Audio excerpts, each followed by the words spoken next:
Mark's been very concerned about these issues. He was very affected by the suicide that happened, that they didn't catch as it was happening, and she was talking about it. I think it was a woman.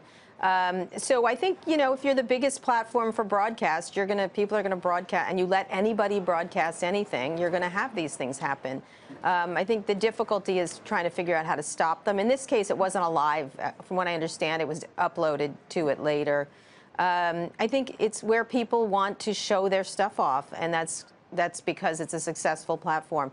I think Facebook is beginning to understand that it has a responsibility as a platform in ways that they never thought before. It's not a benign platform. It is a platform of humanity now, and there's billions of people on it, and so they're going to put up stuff like this. And the question is, how does Facebook deal with that, and what is Facebook's responsibility? These are issues Mark is grappling with, and Facebook is grappling, and they should, not just in this, but in fake news and all kinds of things. And so it's time to grow up and really understand their impact. Well, some are wondering if there should be regulatory restrictions, just in the way that traditional broadcasters have on content, and what that would even look like and how that would work. Yeah, well, that's an interesting question. I doubt that they will want to advocate for that. It's a real push-pull for them, is that they've created a platform where anybody can publish anything, and they've created a platform where anybody can publish anything, even the most vile of people. And this obviously reaches a very low level of humanity. And so I don't know. It's a really difficult question.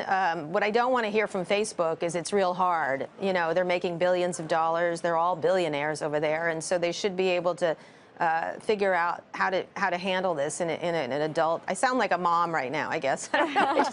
It's just like, oh, you better clean it up. But it's important. These are important issues. These are important issues.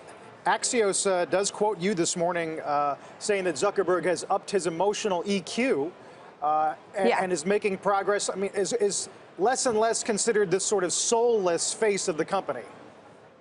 Is the what face? I think less and less being seen as sort of this emotionless, soulless face of the company. No, I don't think so. I don't think he ever was. I never did. That was an interview I did with BuzzFeed's Natasha Tiku.